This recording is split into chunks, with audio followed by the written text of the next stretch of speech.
Xin chào các bạn. Hôm nay bác sĩ Dương xuất hiện để giới thiệu về cuốn sách của mình. Qua một cái giai đoạn bị giãn cách và dịch, thật sự thì cuốn sách đã chuẩn bị tâm huyết viết cũng gần 10 năm. Thì hôm nay cuốn sách đã hoàn thành. Thì cũng có vài lời chia sẻ để giới thiệu về cuốn sách với các bạn. Thì cuốn này là cuốn đầu tiên trong cuốn Siêu âm Atlas. Dự định là sẽ chia sẻ những cái kiến thức thực tiễn mà bác sĩ Dương đã được trải qua, thì bao gồm nhiều cái lĩnh vực trong siêu âm, chỉ trừ hai cái phần mà bác sĩ Dương sẽ không đề cập tới thôi, đó là siêu âm sản và cái phần siêu âm tim. Còn lại những cái gì mà trên thực tế lâm sàng mà bác sĩ Dương được thực hành, có cơ hội thực hành tại bệnh viện Đại học Y Dược, sẽ chia sẻ các bạn. Thì đây là hình thức cuốn sách,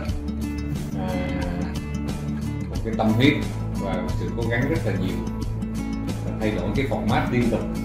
Thì mục tiêu trong cuốn sách này để đem lại cho các bạn nó mang tính thực hành nhiều nhất, không phải cho bác sĩ chuyên ngành chẩn đoán ảnh mà các chuyên ngành khác, kể cả những cái chuyên ngành nghĩ nó không liên quan lắm, nhưng đối với tôi thì siêu âm đó là một cái kỹ năng lâm sàng của bác sĩ trong cái giai đoạn mới. Cái cách thực hành medicine, thực hành y khoa nó đã thay đổi, nó không phải là một phương tiện lâm sàng đơn thuần. Với sự phát triển của các cái máy móc, với sự phát triển của internet, với sự phát triển của truyền thông, thì cái tiếp cận để học về siêu âm và được thực hành trở nên nó dễ dàng. Thì cái cách bác sĩ Dương viết cuốn sách này thì phải gọi là Atlas, thì thiên về hình ảnh. Thì đây là cuốn đầu tiên, nó sẽ bao gồm hơn 1.500, cái này là khoảng 1.700 hình. Những hình này là những cái hình nó đã được thông qua cái thực hành lâm sàng, nó có câu chuyện, nó có sự đối chiếu, và hơn hết đó là nó cho mình có một cái lăng kính nhìn đầy đủ hơn và tiếp cận với cái độ chính xác cao hơn. Siêu âm là một cái phương tiện đầu tiên về mặt hình ảnh mà tất cả các bác sĩ lâm sàng hầu như chỉ định, và ngay cả những cái bác sĩ làm phẫu mạch thì siêu âm trở nên là một cái kỹ năng lâm sàng không thể thiếu được. Thì bác sĩ Dương sẽ giới thiệu sơ nội dung cuốn sách này. Cuốn sách này là 425 trang, tổng cộng số hình trong này các bạn xem ha, tất cả các hình trong này thì là khoảng 1.725 hình. Thì nó sẽ bao gồm nhiều cái phần. Thì trong cái tập 1 này thì bác sĩ Dương có tập trung nhiều nhất vào ba cái phần. Phần thứ nhất đó là cái phần nói về vật lý, thiết bị và cái kỹ năng khảo sát bằng Doppler, bằng siêu âm. Thì trong đó nó chủ yếu là trên Mi mode và Doppler mode. Thì mấy bạn thấy ở trong này thì cái cách để đầu dò như thế nào, cách đối chiếu là sao, cách khắc phục ảnh giả như thế nào, thì toàn là những ca thực tế lâm sàng, và cách mô tả thuật ngữ sử dụng trong siêu âm mình cố gắng thống nhất. Thì cách tôi viết thì kèm theo hình ảnh rất là rõ ràng và minh họa, và lý giải để cho các bạn dễ tiếp cận. Ví dụ trong cái hình này thì mấy bạn thấy là vị trí mình để cái đầu dò thì như thế nào, để cho mình có một cái cấu trúc như thế nào thì có đối chiếu cả hình ảnh để mà cắt cái phương đầu dò như thế nào. Thì những cái hình ảnh này mô tả chi tiết về mặt giải phẫu để mấy bạn nắm vững, từ cái sử dụng ngôn ngữ thuật ngữ của siêu âm để diễn giải những cái anatomy về mặt giải phẫu trong cơ thể mình, cũng như là về mặt bệnh lý. Cái nhóm thứ hai là bác sĩ Dương tập trung nhiều vô trong tập 1 này là chuyên đề về gan và mật, và một số các cái chuyên đề nhỏ trong cái hình ảnh sau phẫu thuật, sau can thiệp và sinh thiết gan.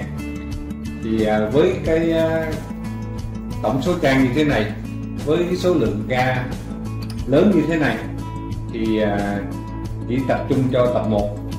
Còn các tập tiếp theo thì sẽ có chủ đề về tụy, trong ổ bụng thì mình có hồn hệ niệu, mình có tiền liệt tuyến, mình có nhiều cấu trúc khác, kể cả những phần mềm như là giáp, vú hoặc là siêu âm bộ phận sinh dục vân vân. Thì cái đó mình sẽ từng bước. Thì trong này sắp xếp các cái hình ảnh kích thước u từ nhỏ đến lớn, cái cách phân tích, cách diễn giải thì rất là dễ tiếp cận cho mọi người, cho tất cả các từ sinh viên học cho đến các bác sĩ bắt đầu tiếp cận vào siêu âm, cũng như các bác sĩ đã làm lâu mà cái trải nghiệm cũng như cái sự đối chiếu mình cần thêm có nhiều kinh nghiệm, sự san sẻ như bác sĩ Dương đã làm. Thì mong muốn trong cuốn sách này, một cuốn sách đã ấp ủ cũng gần 15 năm, siêu tập hình, siêu tập câu chuyện, theo dõi lâm sàng sát. Đúng ra thì tại vì chủ đề mình chính là siêu âm, những câu chuyện này đều gắn liền với hình CT, MRI, kết quả sinh thiết. Tuy nhiên mình không thể nào tập hợp quá nhiều vào trong một cuốn sách với những chủ đề rất là rộng. Ví dụ như chủ đề về u gan, về ung thư gan. Chúng ta biết ung thư thì đến một giai đoạn khác nhau, một cục u rất là sớm cho đến một giai đoạn rất là trễ. Rồi mấy bạn phải tinh tế trong cái cách khảo sát, điều chỉnh thiết bị để tối ưu hóa được hình ảnh để cho cái chất lượng tốt nhất. Như vậy là với sự mong mỏi của cá nhân, và cũng đây là một đánh dấu, một cái bước hoàn thành của bác sĩ Dương hơn được 15 năm. Và cái dự án mà bác sĩ Dương tiếp tục cho các cái cuốn siêu âm Atlas tiếp theo đang được tiến hành, thì thôi dù gì là một cái bước cá nhân đã được hoàn thành, và ý nguyện của mình muốn được sự chia sẻ, thì cũng thông qua một cái thông điệp, đó là chia sẻ kiến thức, chia sẻ cái cơ hội mình được tiếp cận với bệnh nhân, chia sẻ với những cái gì mình được trải nghiệm trong môi trường của Bệnh viện Đại học Y Dược, cũng như là với tư cách là giảng viên của bộ môn chẩn đoán hình ảnh. Thì những cái gì mình chia sẻ với các bạn thì đó là những cái gì mình trân trọng đầu tiên nhất, đó là cho mình, và từ đó mình muốn san sẻ ra lại cho các bạn.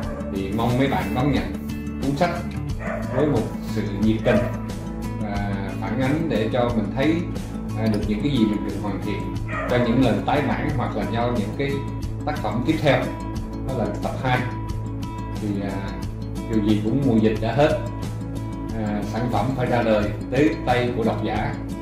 Đúng ra thì còn mong muốn nữa có là một buổi offline nếu mà không có dịch xảy ra thôi. Tuy nhiên thì thông qua cái đoạn video clip giới thiệu cuốn sách để mong muốn nhiều độc giả tiếp cận tới cuốn sách này hơn. Và kính chúc đồng nghiệp tất cả đều phải an lành trong mùa dịch, và xin hẹn cái clip tiếp theo cho cái tập 2. Xin kính chào.